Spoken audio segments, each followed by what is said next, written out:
네, 안녕하십니까. 네, 더위가 막바지에 이르는 것 같습니다. 어떻게 건강히 잘 보내시고 계시는지요? 네, 올해 극단적인 날씨가 전 지구상으로 확대되는 바람에 아주 몸살을 더 겪고 있는 것 같습니다. 유럽도 그렇고 중국은 더 말할 것도 없고 모든 것들이 뭐 거기서 살고 있는 중생들의 행위와 무관하지 않다면 하여튼 그것들이 우리와 모두 직간접적으로 관련된 어떤 사건들인 것 같습니다. 뭐 그 사건들을 통해서 우리가 또 직접적으로 영향을 받고 있고요. 자, 지난 1년간에 걸쳐서 저희가 대승기신론에 대해서 알아봤습니다. 제 전공은 아니지만 그러나 제가 불교를 공부하기 시작한 것이 원효의 대승기신론 소와 별기를 통해서였기 때문에 다시 한번 공부하고 싶었는데 마침 겸사겸사 잘 돼서 했습니다. 그러나 제가 워낙 기신론적인 아이디어에 대해서 약간 비판적인 관점을 항상 갖고 있습니다. 왜냐하면 그것들이 매우 위대한 텍스트고 동아시아 불교에 거대한 영향을 준 텍스트는 틀림없지만 여기서 과연 어떤 수행론을 뽑아올 수 있을까 하는 점에 대해서 제가 관심을 갖고 있기 때문에 굉장히 비판적입니다. 왜냐하면 거기서 주는 아이디어 자체는 사람을 굉장히 촉발시키지만 우리가 어떻게 거기에 도달될 수 있는가가 결국 불교의 마르가 시스템, 수행도 시스템의 핵심인데 그것을 찾아보기가 참 힘들더라고요. 그러니까 내지 않은 열애장이 있다. 그것이 우리의 본성이다. 그리고 다른 것이 우연적이다. 뭐 그것은 초기 불교에서부터 나온 아이디어지만 인도의 다른 전통들은 이것을 그 수행도 마르가 시스템이라고 하는데요. 수행도 시스템에 통합시켜야만 했습니다. 그래야지 사람들을 개발시키고 발전시킬 수 있으니까요. 그런데 열애장사에 갖고 있는 하나는 모든 문제점 중에 하나는 그러한 문제. 결국 그것이 매우 위대한 아이디어고 우리를 굉장히 분발시키고 촉발시키고 우리가 마치 세계의 중심이고 붓다의 본질로 선언함으로써 우리를 감동시키는 건 있지만 어떻게 거기에 도달될 수 있는가 하는 점은 설명하지 못해요. 그것이 그 열애장이나 불성 사상이 갖고 있는 하나의 약점일 것 같습니다. 물론 우리를 이념적으로 혹은 우리를 촉발시키는 계기가 있다는 건 누구도 부정하지 못하지만 그러나 사원에서 수행하는 식녀들에게 는 그러한 선언말은 부족했었을 것 같습니다. 물론 동아시아는 좀 다른 문제긴 하죠. 한 것 같습니다.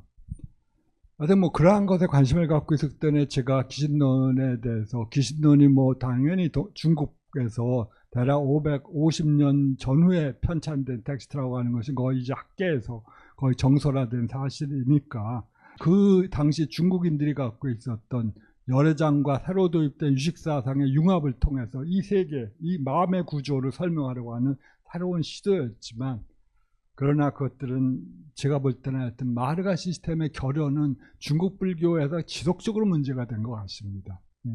우리를 촉발시키는 건 있어요. 선 사상도 마찬가지로 우리를 굉장히 촉발시키고 또 이 마조의 말씀을 듣거나 혹은 임재의 말씀을 들으면 굉장히 우리를 감동시키는 게 있는데 문제는 내가 마조와 같은 경지, 임재와 같은 경지를 도달하는 문제거든요.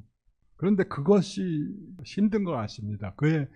왜냐하면 그건 단계적인 수행도인데 우리가 화엄의 그 53 수행도를 보든지 아니면 육아행파의 5위 수행법을 보든지 그런데 그러한 것들이 결여되어 있다고 하는 것은 아무래도 좀 문제가 있던 것이 아닌가 생각이 됩니다. 문제라기보다는 매우 결점이겠죠. 수행도라고 하는 것은 그 유가야의 말을 빼면 생이지자에게는 필요가 없죠.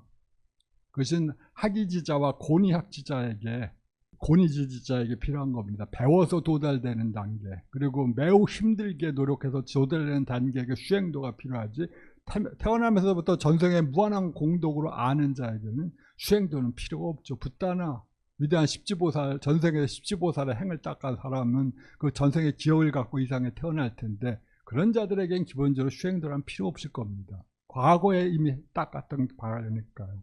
여기서 우리가 오늘부터 한 10번에 걸쳐서 진행할 보살의 이념에서 초기 불교 일전에 나타난 보살의 이념 바로 그런 맥락을 또 보여주고 있습니다. 생일지자로서의 붓다의 이미지, 그러면서도 거기서 나오는 인도 전통적인 소위 자기를 위한 구제로서의 슈행과 일체중생을 구제하려고 하는 그런 열망으로서의 슈행도 사이에서의 긴장감, 이 초기불교의 슈행도 보살의 이념 속에 나타나 있습니다. 저는 이 보살의 이념은 사실 우리 불현스님처럼 말도 잘하시고 사람을 격발시키는 언설적인 변제 능력을 가진 분이 말씀을 하는 게 참 맞는 거라고 생각을 하고, 저같이 사실 남을 감동시키는데 주저하는 사람들은 이러한 것들을 할 사실 그 적절한 계기가 아니라고 생각을 하지만, 그러나 제가 같은 이 대승불교의 핵심은 보살 사상에 있다는 것은 누구나 다 공인하는 바이니까, 그러한 점에서 이 보살 사상이 어떻게 발전돼 왔는가를 이해한다면 아마 우리가 지금 이 자리에서 한국 불교의 상황을 볼 때 무엇이 필요한가 하는 점도 또 저절로 이해할 수 있고, 이 한국 불교에서 살아가고 그다음에 수행을 하는 많은 제가자나 출가자 많은 분들에게 무엇이 지금 이 시기에 필요한 거에 대한 또 하나의 거울을 가질 수도 있을 거라고 생각이 들기 때문에 그렇게 보살사상에 대해서 강의하게 되었습니다. 보살사상은 제가 관심을 갖고 있는 분야이기 때문에 작년 12월쯤에 아마 이 보살사상 전체에 대해서 한번 요약을 한 게 있는데, 그거나 한국불교연구원 강연을 찾아보시면 전반적으로 제가 10번에 걸쳐서 하고자 하는 이 보살사상의 전반적인 흐름은 아마 캐치하실 수 있을 겁니다. 여기서는 보다 그 각각의 시기에 구체적으로 그 문헌에서 나타난 보살사상들, 그리고 우리가 실제적인 역사적 현장이랄까 사회적 현장에서 인도 문화라고 하는 사회적 현장에서 이 보살사상이 어떠한 토대에서 발전했는가 하는 것들을 보여드리고자 합니다. 네, 하여튼 보살이라고 하는 것이 저는 인류 문화가 혹은 불교는 물론이고 인류 문화가 나온 최고의 정신적 자산이라고 생각을 합니다. 아마 인류가 혹은 인간 존재가 호모사피엔스라고 하는 주장은 너무나 천박하죠. 사실은 제가 생각할 때. 왜냐하면 불교가 볼 때 호모사피엔스가 아니라 인간은 욕정에 가득 찬 존재이고, 이성이라고 하는 것, 프라냐라고 하는 것은 그 중에서 매우 약한 요소에 불과합니다.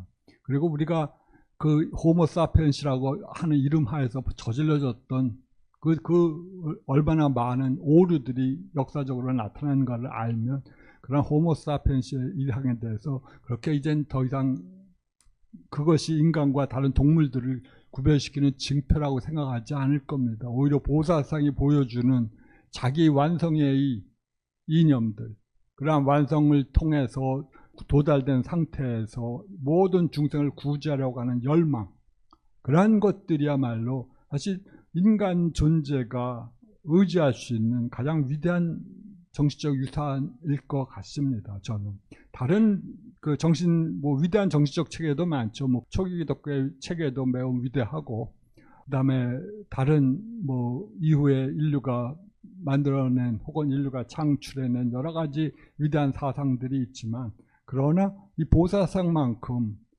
일체 중생을 위한 안가주망과 자기 자신의 완성을 결합시켜서 설명하고자 한 시도는 아마 드물다고 생각을 합니다. 그 점에서 저는 이 보살상은 인류가 나온 최고의 정신적 유산이라고 생각을 합니다.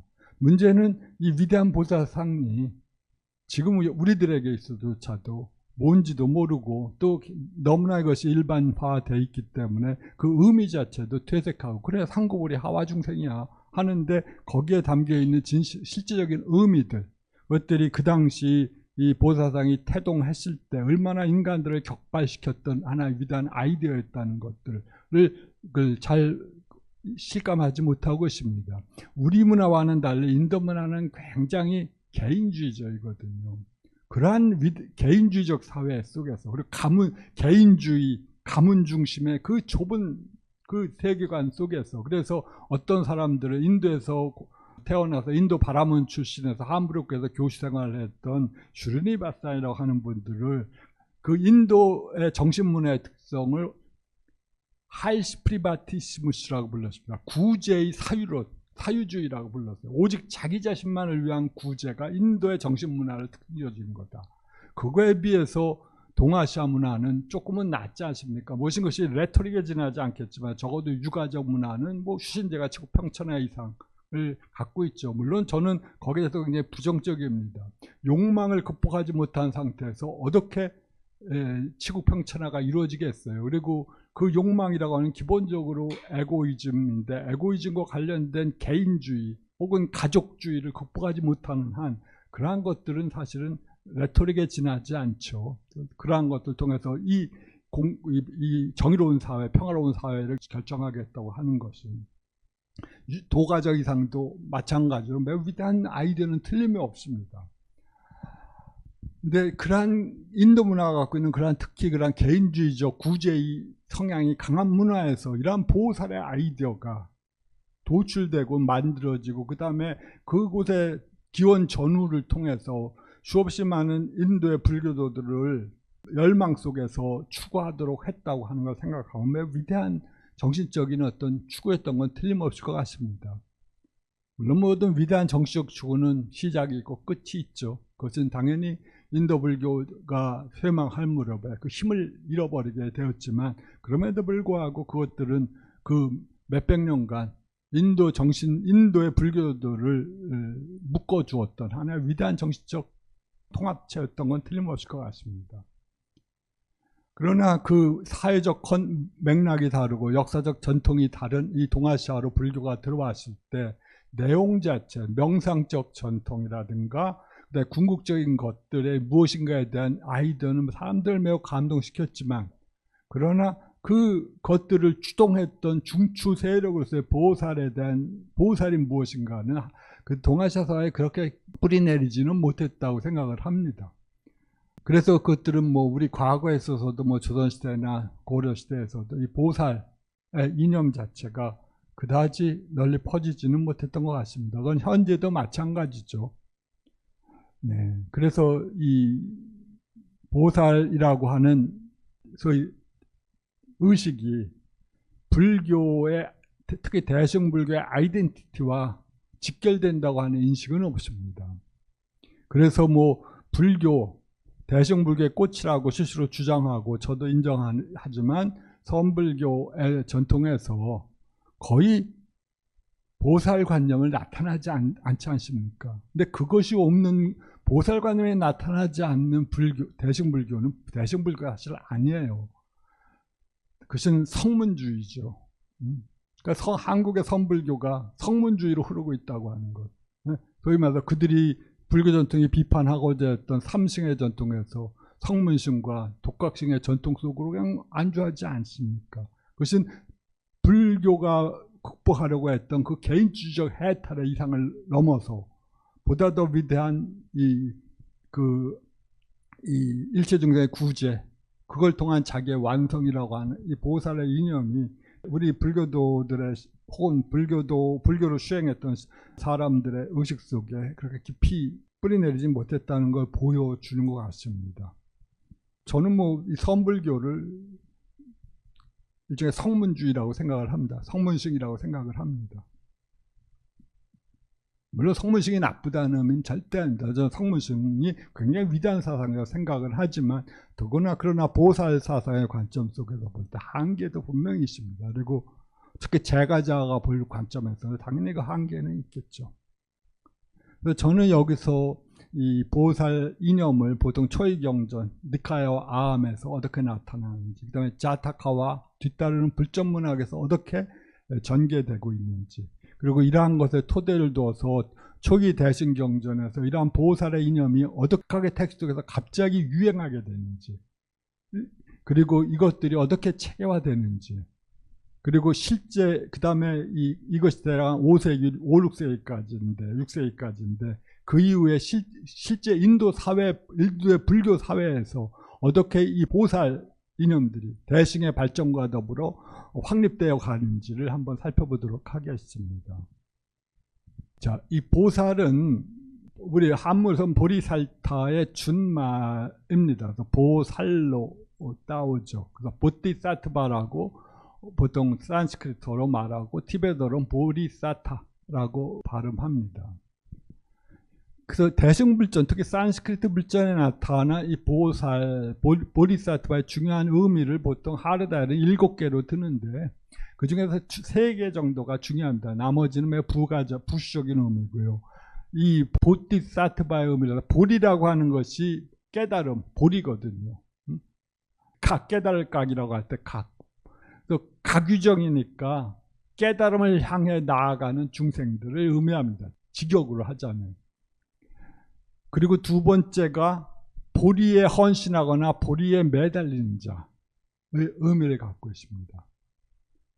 그 다음에 보리를 향한 힘이나 에너지 또는 용기를 가진 자의 의미로 사용되기도 합니다. 이 의미들은 각각이 이 단어가 갖고 있는 어떤 역사적 발전을 반영하고 있습니다. 그것이 아마 이 불교가 시작되실 때 석가모니 부처님께서는 당연히 산스크리트어로 강의하지 않잖아요. 설법하지 않지 않았겠습니까? 그분은 당연히 네팔 지금의 네팔 근처에서 태어났지만 주로 활동한 것은 겐지지강 중부 지역의 마가다국의 언어였고 그것을 소위 학자들은 아르다 마가디어를 반마가디어라고 부릅니다. 아르다가 할프라고 하는 뜻이고 할프 마가디어로 설법을 하셨다고 합니다.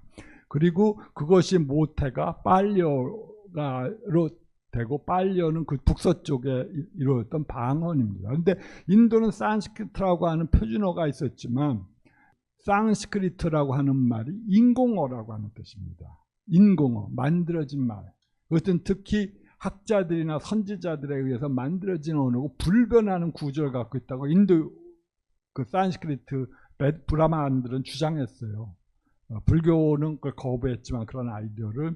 그런데 거기에 따라서 소어들, 방언들은 당연히 다양하게 의문 변화를 합니다.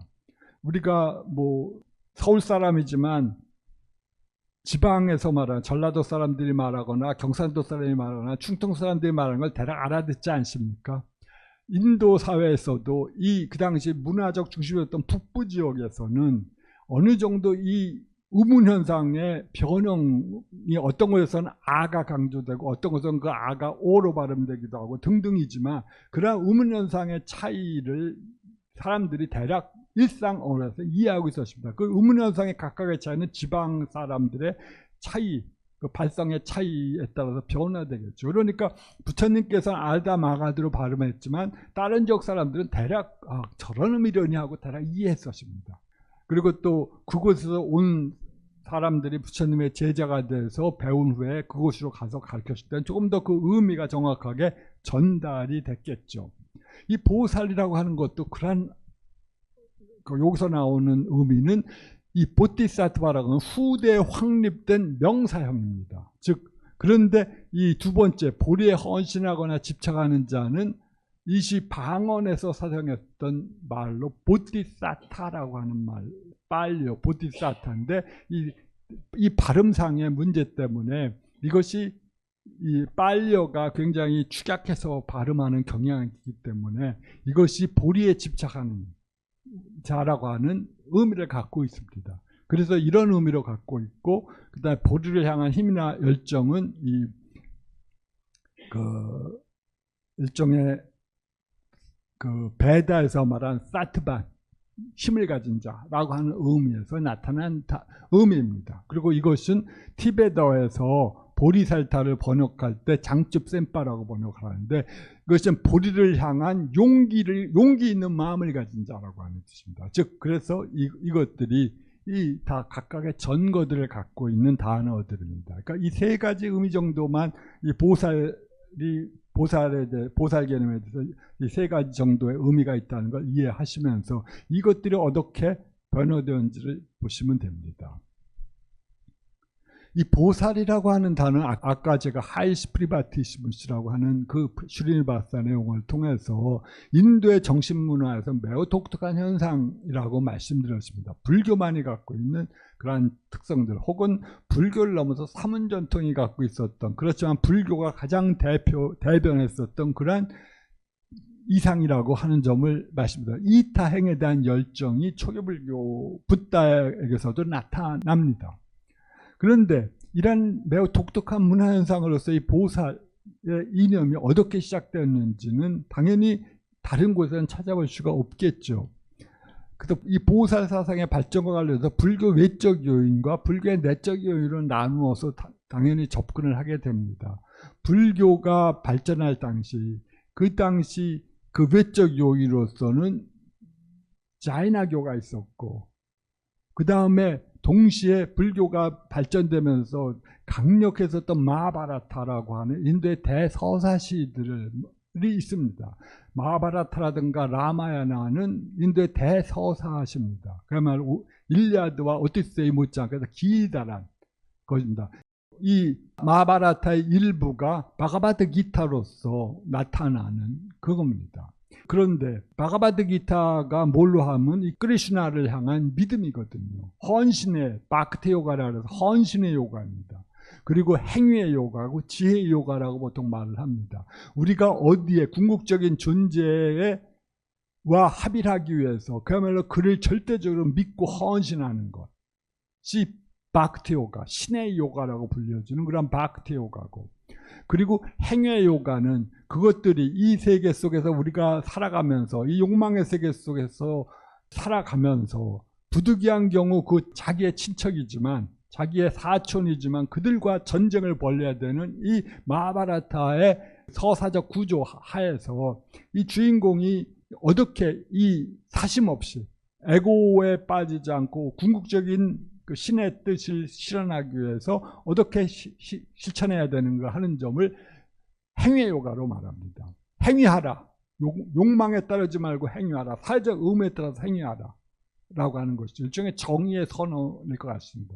그리고 지혜의 요가입니다. 그 지혜, 궁극적인 것이 무엇인가에 대한 올바른 인식하에서 실행을 하는 거죠. 그 중에서 가장 강력한 요소가 신의 요가, 바크티 요가의 측면입니다.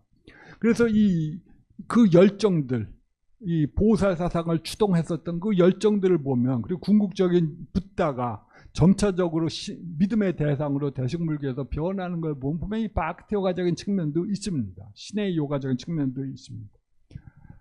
그리고 또 이 나중에 발전된 거지만 이 붓다에 대한 아이디어가 변화할 때 대승불교에서 특히 삼신 사상으로 발전하지 않습니까?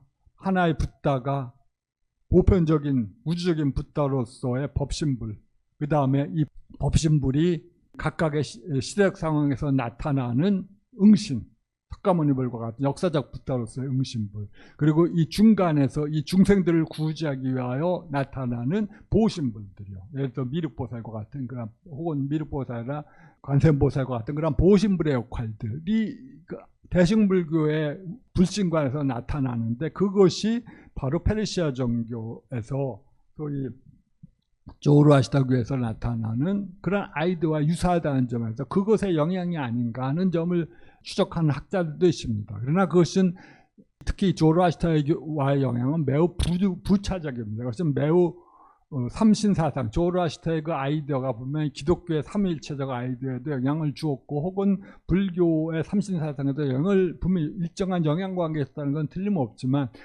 이 보살 관념이 태동할 때 그것은 거의 이러한 관념이 나타나지 않기 때문에 이러한 조르아스타의 영향은 매우 마지널한 것, 매우 변두리적인 거라고 우리는 말씀드릴 수가 있습니다. 그리고 불교는 기본적으로 매우 포괄적으로 발전했습니다. 기본적인 무아의 교서를 중심으로 발전하고 붓다의 가르침을 따르지만 그 가르침 자체에 대한 근본주의자적 관점이 아니라 가르침이 다른 문화적 요소들과 계속 집합할 수 있도록 허용하면서 발전을 했기 때문에 보살의 관념의 형성에서도 그러한 요소들이 다분히 인정될 수가 있다고 생각합니다. 네, 하여튼 그러한 점들 때문에 우리는 외부적 요인이 보살관념의 형성에 끼친 영향은 굉장히 주변부적이다라고 말씀드릴 수가 있습니다. 그렇다면 불교의 내적 요소가 핵심적일 텐데요. 이 보살이라고 하는 단어, 명사로서의 단어는 적어도 우리가 확정된 보살관념에서 보면 배다문헌에 나오지 않습니다. 그러니까 바라문문헌에서는 극히 나오지 않아요. 나중에 불교를 비판할 때 나오긴 하겠지만 그러나 그 본래의 맥락에 사용되지는 않습니다. 자, 그리고 이 단어가 처음으로 사용된 맥락은 바로 지금 말씀드린 상자부 니카야에서 혹은 아함경에서 정각을 얻기 전에 고타마시타를 나타냅니다. 특히 그것을 자전적, 그러니까 내가 무엇이었을 때라고 하는 석가모니가 회상을 하면서 제자들을 가르칠 때 내가 무엇이었을 때, 내가 완전한 깨달음을 얻기 이전에 아직 깨닫지 못하고 보살이었을 때라고 하는 표현이 그 상자부, 즉 빨리문헌에 나옵니다. 그때 이 보살이 명사형으로, 좀 어려운 말이지만 명사형으로 이해했을 때는 보살이지만 아까 두 번째 경우처럼 이 보리에 헌신하거나 집착하는 자라고 하는 형용사적 의미로 이해했다면 또 전혀 이해가 달라질 수가 있습니다. 그러니까 내가 정각을 얻기 전에 완전히 깨닫지 못한 그 다음에 보살이었을 때, 즉 보리에 헌신하는 자였을 때 라고 설명하는 것을 후대에 이 보살 개념이 확립된 이후에 이 보리에 헌신하는 자를 그냥 보살이라고 하는 일반 명사로 대체해버렸을 경우의 상황입니다. 붓다가 상황을 생각해 보면 당연하지 않겠습니까? 붓다가 처음에 제자들을 설법하실 때 보살관념이 베다문헌에 나타나지 않으니까 이것은 불교가 창안한 개념인데 붓다가 그런 말씀을 보살이라고 하는 말을 했을 때 다른 일반 청중들이 그 말을 알아들었겠습니까? 당연히 못 알아듣을 거예요. 그러니까 이것은 보살이 아니라 보리에 헌신하는 자라고 하는 형용사적 의미에서 이해한다면 그건 일반 명사가 아니라 일종의 그런 상황을 나타내는 보리에 헌신하는 그 상황에 있었을 때 라고 하는 일반적인 그 경우를 나타내는 의미로 이해한다면 이것은 충분히 알아들을 수가 있었을 겁니다.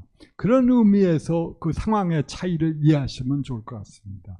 여하튼 이 정형구로서 붓다께서 스스로 자전적인 방식으로 내가 옛날에 말이지 깨닫지 못했을 때, 그런데 불교는 무수한 윤회를 생각하니까 깨닫지 못했을 때 내가 옛날에 그 빗바신 붓다의 제자였을 때 스토리를 얘기할 수도 있고 연등불에서 했던 얘기도 하실 수가 있을 텐데, 그때는 내가 나중에 그때 또 보리에 대해서 헌신하고 있었을 때, 그러니까 깨달음을 얻고자 헌신하고 있었을 때를 나중에 이 보살 개념이 확정된 이후에 사람들 그것을 그냥 보디사타라고 하는 일반 명사가 변화시켜 버리는 거겠죠. 그런 의미에서의 설명입니다. 그래서 이 니카야 보살은 석가모니 부처께서 자전적으로 내가 깨달음을 얻기 전에 완전히 깨달음을 얻지 못한 상태에서 깨달음을 향해 매진하고 있었, 정진하고 있었을 때, 그 헌신하고 있었던 때라고 하는 표현으로서 언급되고 있습니다.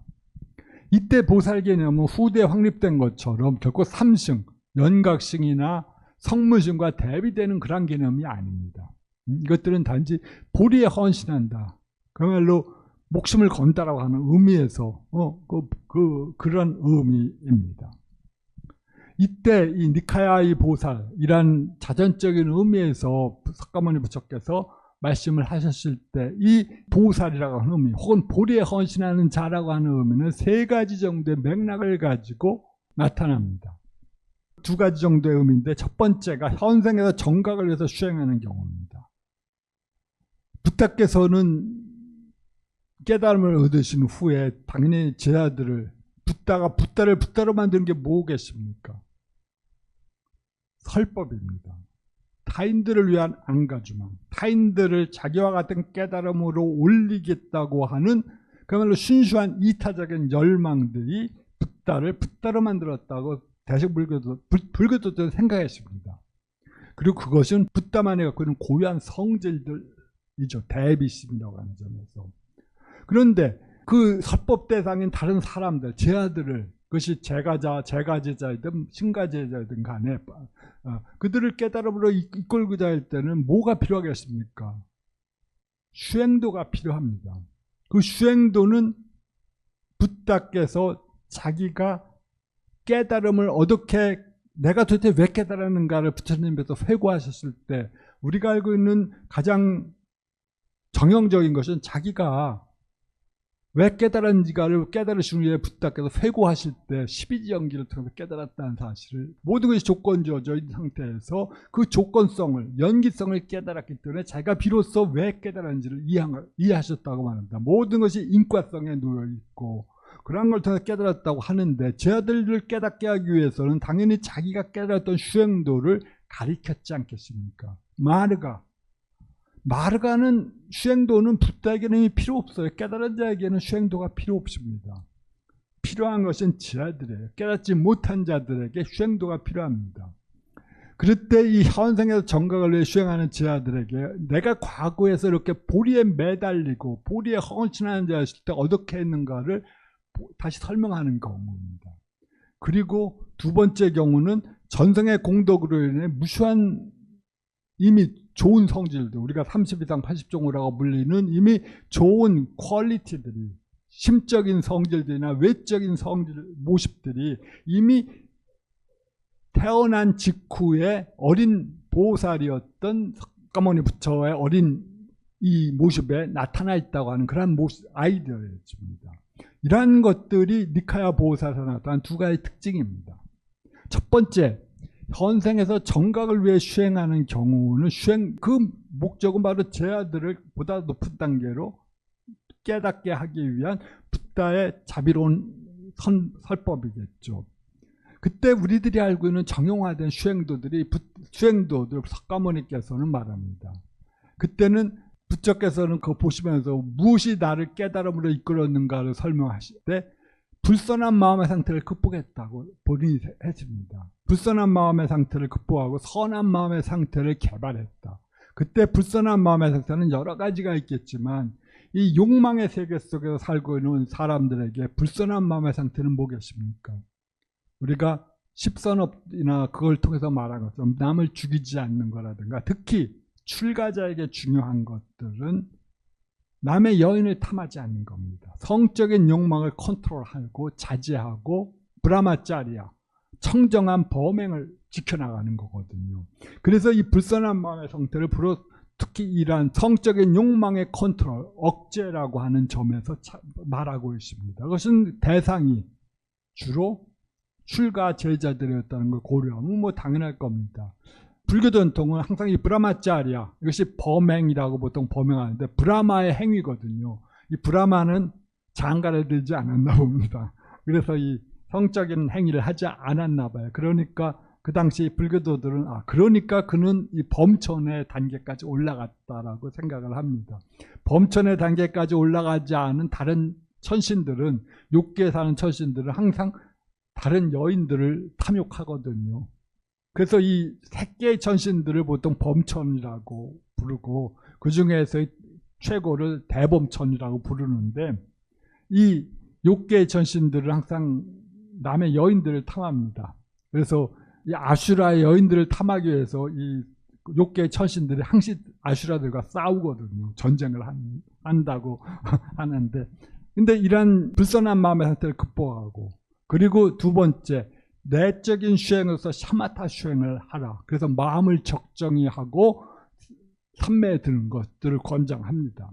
그리고 세 번째로 비파샤나 수행을 하면서 소위 육근이 무엇이고 그 육근의 카운터파트인 육처가 무엇, 12처가 뭔지, 오온이 무엇인지 등등을 관찰하라고 합니다. 즉 부타께서 제 아들에게 수행했던 설법은 부타께서 경전 곳곳에서 설법하신 그 내용들, 감각적 욕망을 극복하고 그 다음에 적정한 곳에서 마음을 집중시키고 그리고 관찰을 해라. 관찰 수행은 꼭 무아의 아이디어와 연결되어 있겠지만 여기서는 그건 나오지는 않지만 하여튼 그러한 그 사물의 본성이 무엇이고 사물을 관찰하는 너의 의식적인 본성이 무엇인지를 관찰해라 라고 하는 점에 향하고 있습니다.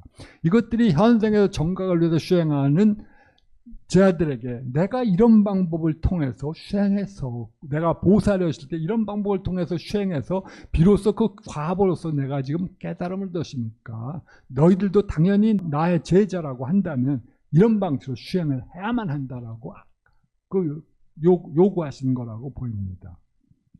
자, 이러한 점에서 이러한 발전의 결과가 아란과의 증득이니까 이 과정의 결과는 결코 이 사문들로 하여금 슐가 수행자로 하여금 아란과를 얻도록 하려 하는 결과를 낳게 될 겁니다. 그때 아란이라고 하는 상태는 뭐 나중에 나오지만 아란이 뭐겠습니까? 생사를 끄는 자 아닙니까? 아란의 사자후가 그거 나는 행해야 될 걸 모두 행했고 나에게는 더 이상 행해야 될 것 어떤 것도 남아있지 않다. 나는 재생을 끊었고 더 이상 이 윤회의 세계에 들어오지 않는다라고 하는 것이 아란의 사자후고 붓다께서도 깨달은 직후에 동일한 말을 하셨거든요. 그러니까 이러한 아란의 상태를 얻게 하고자 하는 거예요. 그런데 문제는 붓다의 동의어로서 아란이 나오고 뭐 등등이 나오지만 이 아란의 상태 자체와 붓다의 상태는 동일한 건 아니라는 겁니다. 그 당시 초기불교도들도 이걸 알고 있었어요. 그러니까 초기불교에서 1250명의 아라한이 생겨났다고 하지 않습니까? 얼마 되지 않아서 붓다가 설법하신 지. 그러면 우리는 그걸 1250명의 붓다가 생겨났다고 말은 하지 않거든요. 아라한, 즉 그 맥락에서의 아라한 더 이상 생사윤회의 고통을 받지 않고 이미 생사윤회를 끄는 열반의 경지를 획득했었던 자라고 하는 의미에서 한정적인 의미입니다. 그러니까 아란과 여기서 붓다는 질적으로 대비됩니다. 생사를 떠났다는 점에서는 동일한 것이 효과를 갖고 있지만 그러나 두 상태는 전혀 질적으로 다르다고 하는 것 인상이 있었습니다. 자, 이러한 점에서 이러한 내가 깨달음을 얻기 이전에라고 하는 이러한 정용구에서 또 출가를 향해 노력하는 것, 깨닫기 위해서는 출가하는 것들을 권장하는, 그리고 출가가 해탈을 획득하기 위한 어떤 좋은 토대가 된다고 하는 그러한 설명들이 또한 동시에 나타나고 있습니다. 여하튼 이 정용구, 소위 깨달음 정각을 얻기 이전에라고 하는 정용구에서 우리들은 이것들이 이 붓다의 선언이 자기의 깨달음 방식에 준해서 제자들을 깨달음으로 인도하려고 하는 그 붓다의 수행도를 설명한 것이라고 말할 수가 있을 겁니다. 그런데 이 붓다 자시가 내가 보리를 향해 매진했을 때 혹은 보리에 헌신했던 자였을 때라고 하는 이 말의 맥락에서 왜 붓다가 되려고 하는가를 보면 좀 재미있는 아이디어가 생겨납니다. 왜 붓다가 되고자 했을까요? 다승전통은 당연히 일체중생을 구제하기 위하여 라고 생각을 합니다. 당연히 붓다니까 일체중생을 구제해야지. 그리고 우리가 기신론에서 보았듯이 혹은 다른 대승경전에서 보았듯이 일체중생을 구제하지 않는 자는 붓다가 될 수조차도 없거든요. 무착보살의 경우를 보았듯이 그 일체중생에 대한 열민심이 없으면 마지막 장벽을 깨닫지 못해요. 그 중생들과의 평등성지가 결여되어 있기 때문에 대승적 관점에서. 그렇지만 초기불교의 관점에서 볼 때는 아까 말한 개인주의적 해탈의 경향이 강한 인도 문화의 특징에서 보았을 때 이 붓다가 되려가는 동기가 과연 그러한 나는 일체중생을 구제하기 위해서 붓다가 돼야 되라고 하는 것은 우리 대승불교도들에게는 일종의 레토릭이 되어 있지만 초기불교도의 경우는 좀 달랐다고 사람들은 생각을 합니다. 이걸 보여준 것이 파리에사나 슈타라고 하는 경우예요. 이 파리에사나라는 건 탐구, 추구라고 하는 의미입니다. 그런데 즉 정신적인 추구예요. 그래서 제가자의 추구이든 간에 아니면 출가자의 추구이든 간에 아니면 성자들의 추구이든 간에 말입니다. 그런데 여기서 제가자의 탐구는 주로 생멸에 종속되는 것들을 얻기 위해서 탐구하고 성자는 반면에 이 생하고 소멸하는 것에 종속되지 않은 것을 탐구한다고 설명하고 있습니다. 그러면서 이 경에서 이 보살이라고 하는 그 자전적인 표현이 나오는 이 경에서 깨닫기 이전에 석가모니 붓다는 이렇게 생각을 말합니다. 내가 이 생멸을 여인 이 세계에 대해서 그 생멸을 여인 위없는 평화를 나타내는 이 해탈이나 열반을 얻는 것이 낫지 않을까 생각을 한다고 하는 스스로의 자전적인 설명을 합니다. 즉 붓다가 출가하고 깨달음을 얻고자 하는 목표는 자기의 완성입니다. 그래서 이 구절을 이 파리에사나 슈타의 이 구절은 니카야 전체에서 보살이 열반을 위해서 출가했다고 보여주는 거의 유일한 개설입니다. 그러니까 여기서 이 파리사나슈타의 설명을 보면 이것도 경전이죠. 부탁해서 자전적으로 설명하신 그 소위 말해서 그 정형구가 나타나는 그 설명입니다. 여기서는 타인의 구제에 대한 고려가 거의 나타나지 않습니다. 여기서도 범천권청의 에피소드가 도입이 돼요. 범천권청은 매우 중요한 의미를 갖고 있는 에피소드이고 불교 사상을 이해하는 데 저는 매우 핵심적인 의미를 갖고 있는 에피소드라고 생각을 합니다. 여러분들에게 제가 적어도 3차례는 설명드렸기 때문에 범천권청의 스토리를 아시겠지만 중요성 때문에 다시 말씀드리면 부다가 깨달은 직후에 자기가 왜 깨달은지를 줄기고 위해 법열 속에서 빠져가셨을 때 범천, 즉 색계의 천신인 범천이 브라마신이 나타나서 붓다에게 요청을 합니다. 너의 깨달음은 너는 붓다가 되었다. 나는 인정한다. 그런데 이 당신의 깨달음을 부디 다른 깨닫지 못한 중생들 위해 나눠달라. 그 자기의 천신도 포함해서 천신도 중생이 들어가니까 그걸 나눠달라고 요청을 합니다. 그때 붓다는 거절합니다. 아니, 나의 깨달음은 너무나 심원해서 전달될 수가 없다라고 말합니다. 다른 사람을 이해할 수 없다. 그것이 2번 반복되고 3번째 반복될 때 붓다께서는 좋다라고 합니다. 그러면서 나는 그러면 나의 깨달음을 비록 그것이 너무 심원해서 이 심원하다고 하는 것이 감비라라고 하는 건데 거의 그것이 대승적인 맥락에다가 거의 대승적인 통찰을 나타낼 때 심원하다고 하는 말이 사용됩니다. 근데 그 너무나 심원해서 알아차릴 수가 없다는 겁니다. 근데 여기서는 붓다는 분명히 깨달은 자가 있고 깨달은 자로서의 자기 자신이 매우 심원한 것들을 이해했다는 사실을 알고 전제하고 있습니다. 그러나 문제는 그 심원한 깨달음의 내용을 전달할 수가 없다는 겁니다. 전달은 뭐가 필요하겠어요? 전달을 위해서는 언어와 개념이 필요합니다. 뭐야로 염화시중 해갖고 안다고 하는 것은 생이지자니까 개개는 도대체 설법부터 필요 없어요. 그렇지만 가르치고 수행도를 통해서 상실시키려고 하는 자에게는 염화시중이 아니라 언어와 개념이 필요합니다. 그것들이 마르가 시스템이고 수행도 시스템이에요.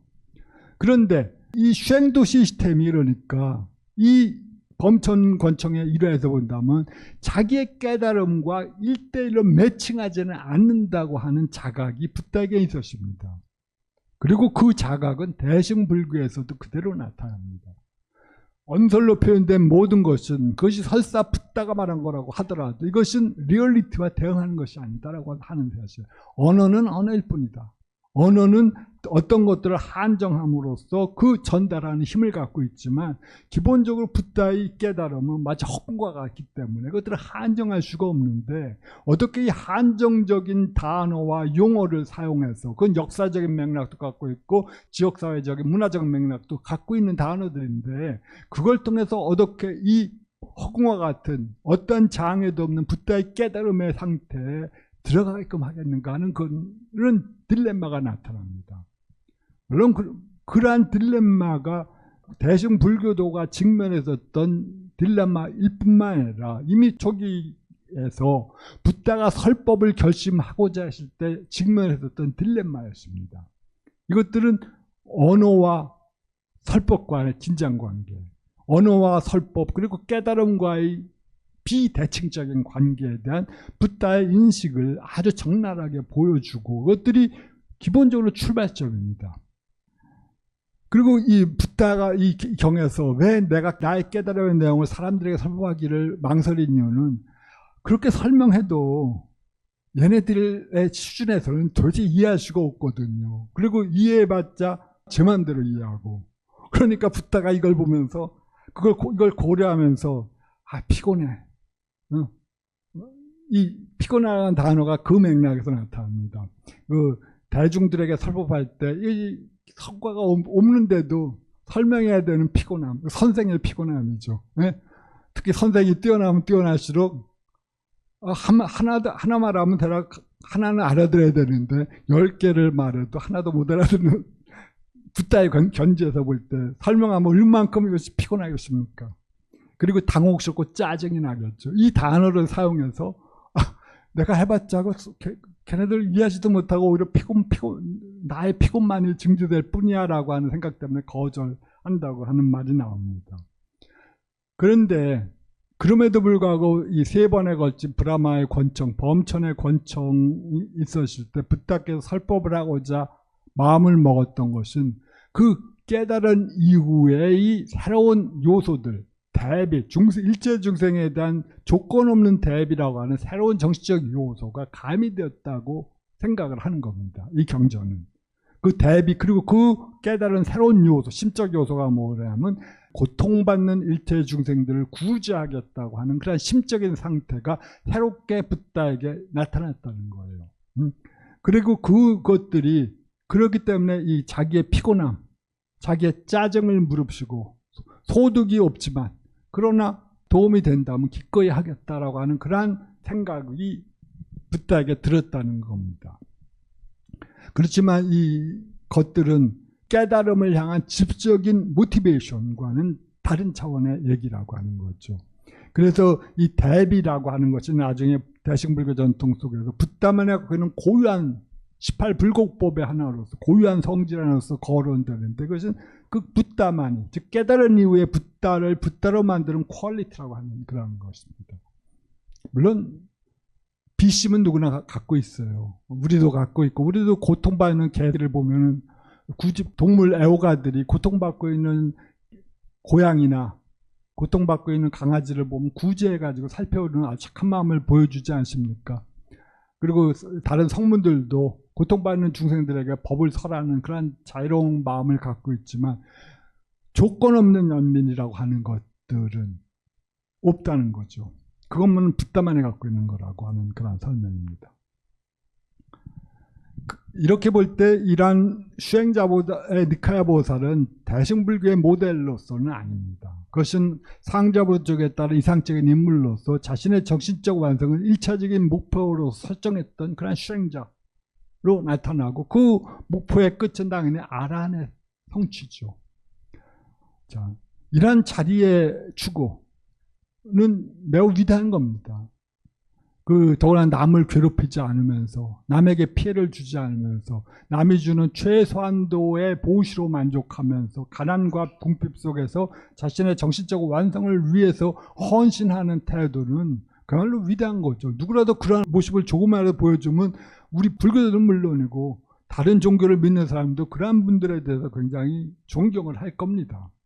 하지만 이제 불교가 점차적으로 발전하고 이제 신가 조직이 확장되고 이제 신가가 단순히 출가자를 위한 전문 수행 집단을 뿐만 아니라 재가자를 보섭해서 이 재가자의 지원에 의존하면서 살아가는 서로 상부적인 관계에 서 있었을 때 이러한 니카야 보살의 이념만으로는 부족했었을 겁니다.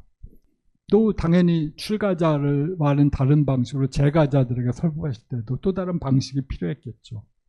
자, 이와 다른 방식의 설명이 내가 정각을 얻기 이전에 내가 정각을 얻지 못한 상태에 그 다음에 보리에 헌신한 자유시대라고 하는 이러한 정연구에서 정연구가 사용되는 또 다른 맥락들이 나타납니다. 그것들이 희우하고 경이로운 성질에 관한 경이라고 하는 경인데요. 아슈자리아도 역시 대승적인 용어나 혹은 붓다가 신통력을 발휘할 때 사람들이 놀라는 그런 것들을 볼 때 아슈자리아라고 하는 말을 나타냅니다. 희우하고 경이롭다라고 하는 그런 말인데요. 그러한 성질에 관한 경이고 이것들은 그 빨려대장경과 그다음에 한문, 중암에서도 나타납니다. 조금 내용은 다르지만 중암 미증유 법경에서 나타나는데 여기서는 이 아직 깨닫지 못한 상태에 보리에 헌신했던 석가모니부터의 어린 시절에 혹은 전생에 그러니까 20개의 여러 가지 성질들을 가지고 나타납니다. 뭐 우리가 이건 거의 알고 있는 내용이지만 짧게 넘어가겠습니다. 가섭불 시대 붓다가 되기 위한 서원을 일으켰고 도솔천에 태어나서 다른 천신들을 능가하는 심적인 퀄리티를 가졌고 그 다음에 마야 부인의 모태 저 사람이 나의 엄마다라고 하는 생각을 가지고 모태에 들어가고 그때 대광명과 지진이 일어났다는 설명. 그다음에 모태에서 마야 부인의 자궁에서 이분이 나의 어머니다라는 생각을 갖고 있어서 오른쪽으로 누워 있었다. 오른쪽으로 여러분들이 그 석가모니 인멸도를 보시면 항상 오른쪽에 누워 있지 않습니까? 왼쪽이 아니라 아마 이거 출가자의 자세라고 하는데 그 자궁 속에서도 그렇게 누워 계셨대요. 그리고 모태에서도 몸을 곱게 해서 어머니를 괴롭히지 않았고 그 다음에 태어날 때도 보통 우리들은 피와 부정물에 오염되는데 더럽히지 않게 태어났고 그 다음에 태어날 때 4명의 천신이 나타나서 그를 보호했고 그 다음에 태어나실 때 칠보를 걸었고 이 칠보는 정가가 칠각지를 상징합니다. 그리고 태어나실 때 어머니 앞에 큰 연못이 생겨났고 그 다음에 태어나자마자 공중에서 하나는 뜨거운 물이 나오고 하나는 찬물이 나와서 어린 나이에 몸을 씻겨줬고 뭐 지금 뭐 뜨거운 샤워와 찬물 샤워가 나오니까 그런 것 같습니다. 그리고 태어나실 때 천상의 음악과 노랫소리가 들렸고 그 다음에 초선의 경험 이후에 나무꾼들이 세존을 더 이상 덮지 않았고 이게 뭐가 이렇게 대단하냐라고 하실지 모르겠지만 아마 자연이 감흥했다고 하는 그런 아이디어였던 것 같습니다.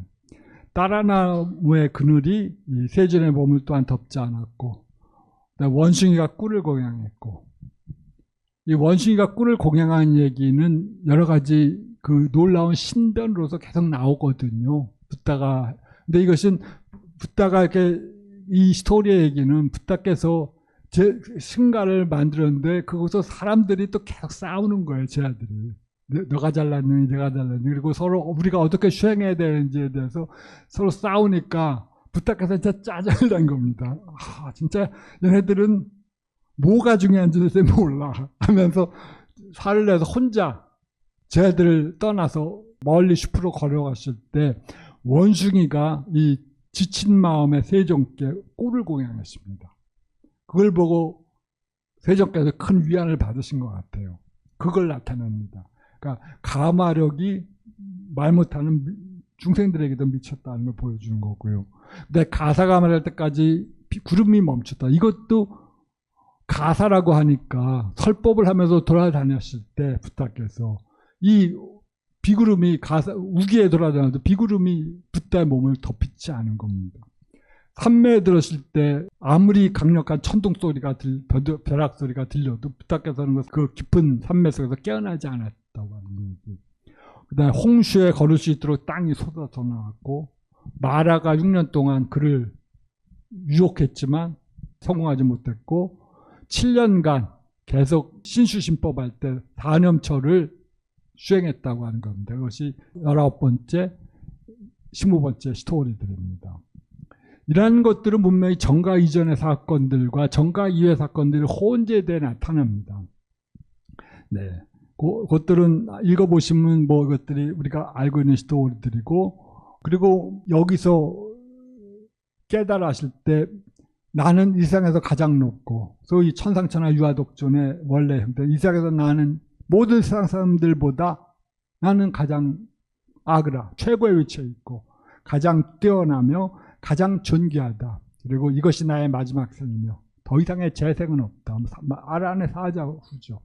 자, 이것이 여기서 이 자전적인 설명에서도 나타납니다.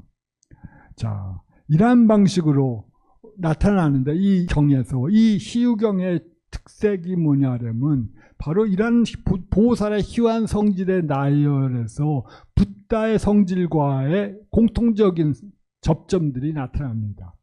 그러니까 분명히 보살들을 내가 보살이었다라고 하는 자전적인 설명에서 보다는 보살만이 갖고 있는 성질들이어야 할 텐데 나중에 훌로 성취된 붓다의 상태에서 나타난 성질조차도 여기서 언급하고 있는 겁니다.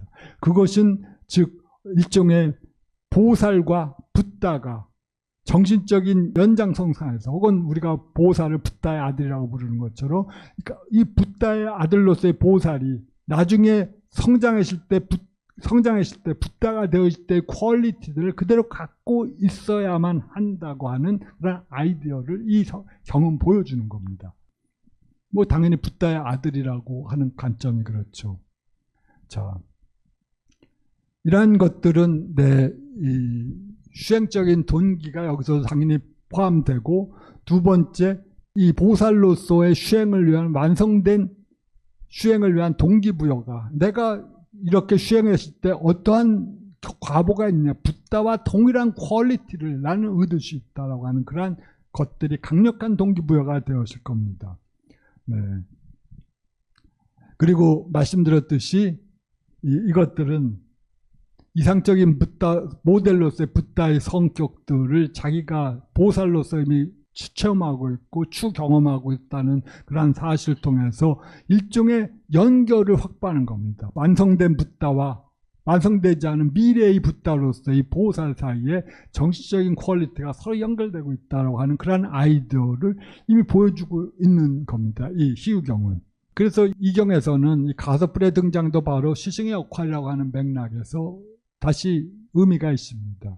현상의 석가모니 붓다께서 가섭불식의 붓다가 되겠다고 한 서원을 일으킨 것처럼, 그리고 그 결과 정각 이전에 고타마 보살이 무량한 공덕의 신체를 갖고 태어나서 마침내 붓다의 상태를 증득하기 위해서 노력해서 마침내 붓다가 되셨고, 또 붓다의 행위라고 하는 것이 결국은 자리와 타리의 실천의 다름이 아닌 것처럼 그렇게 비구들에게 너도 나와 같은 붓다가 되고자 한다면 붓다의 행위를 본받아라 라고 강력하게 어필을 하는 그런 겁니다.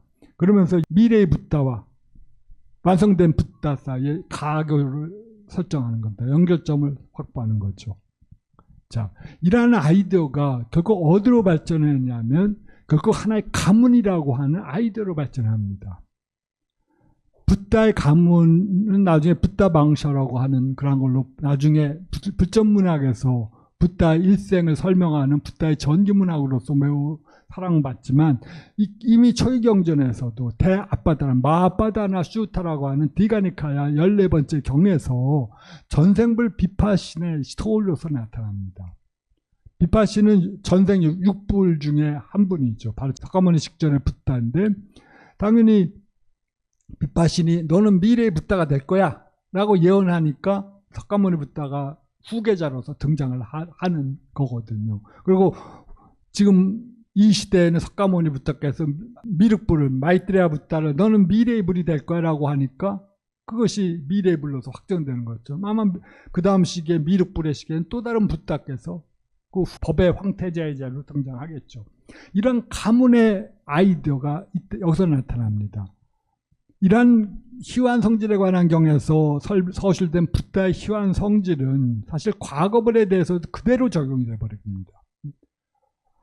그래서 이 아파다나 경에서 과거불의 서술은 바로 고타마 붓다의 깨달음의 여정에 그대로 맞춰갖고 합니다.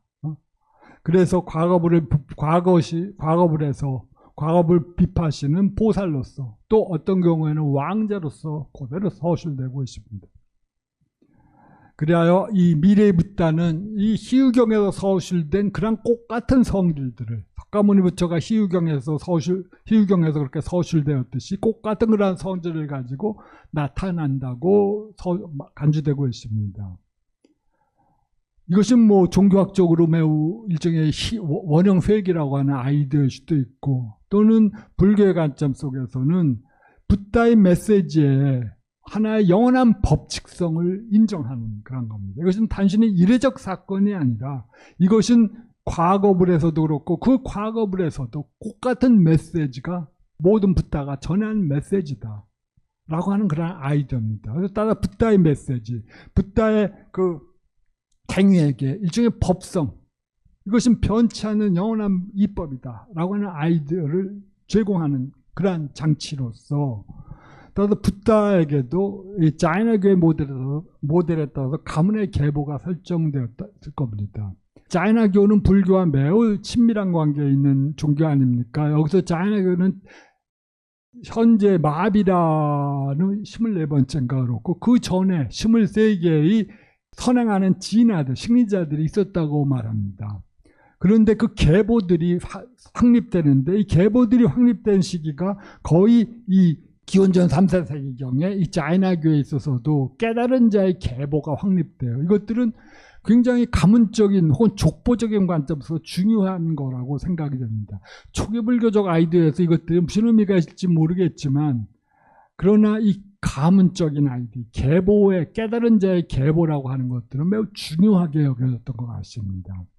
그리고 이 붓다도 그런 흔적을 남겨주는데 예를 들어서 붓다께서 누구도 자기가 12정기를 통해서 깨달음을 얻으실 때 그것들을 밀림 속에 숨겨져 있는 성으로 묘사하지 않습니까?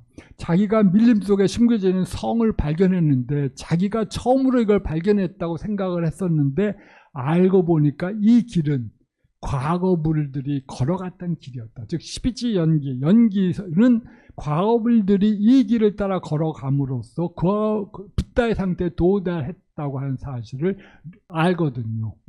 그런 방식으로 이 연기, 붓다께서 깨달은 핵심적인 통찰로서의 연기설이 혹은 무아설이 바로 모든 과거불들이 동일한 깨달음을 얻고 동일하게 제자들에게 가르쳤던 그 내용이다. 너희들이 만약 붓다의 가문에 속하는 자라고 한다면, 붓다의 아들로서 붓다의 가문에 속한다고 한다면 이 길을 따라서 당연히 걸어야 된다라고 하는 어필이죠. 이것들이 가문론으로서의 아파다나경에 나타나는 이야기들입니다. 이렇게 하여 모든 희유경의 속성들은 이제 모든 미래의 붓다에게도 당연히 적용돼야 될 하나의 기준이 됩니다. 하나의 패턴이 됩니다. 나는 세간의 우두머리며 최고이며 가장 탁월하다고 하는 서술이 이 희유경의 보살에서 나타나는 것처럼 바로 여기서도 나타나. 빗바신의 경우에서 빗바신이 보살을 했을 때도 똑같은 선언을 합니다. 자, 이런 아파다나경의 스토리는 뛰어난 시승이었던 세존의 인멸 이후에 불교 교단 내부에서 정신적 가문의 확립의 필요성을 보여주는 것으로서 해석을 하고 있습니다. 이때 희유경의 스토리는 석가모니 부처를 따라서 수행하는 모든 보살들이 따라야 할 하나의 기준으로서 받아들여지게 됩니다. 자, 많은 스토리들이 있지만 여기선 바르후트 스투파 나중에 우리가 나오지만 이 바르후트 스투파는 대략 기원전 3세기경에 성립된 탑인데요. 바르후트 탑인데 여기서는 아까 말한 내가 깨닫기 이전에 불의에 헌신하는 자였을 때, 보살이었을 때라고 하는 것들을 모태 그 마야 부인의 자궁에 들어가는 과정을 설명할 때 그때 세존이 입퇴하다라고 하는 말에서 표현합니다. 보살이 입퇴하다고 하는 말을 설명하지 않아요. 그것들은 설일체 유부의 한문경전에서는 보살이란 말을 빼버리고 세존이란 말로 대체하거든요. 그리고 그렇지만 이 팔리오 텍스트에서는 그 정형고를 해서 보살, 보티사타, 보리에 헌신했던 자였다라고 하는 말을 쓰는데 이 바르후트 스투파에서는 그 세존, 보살이라는 용어 대신에 세존이 입퇴하다라는 말로 합니다. 이것은 첫 번째로 그것을 해석하는 하나의 가능성은 이것이 제3인칭적인 기술이 아닙니까? 붓다가 말씀하는 게 아니라 제3인칭적 기술에서는 당연히 세존, 이죠. 존칭사니까.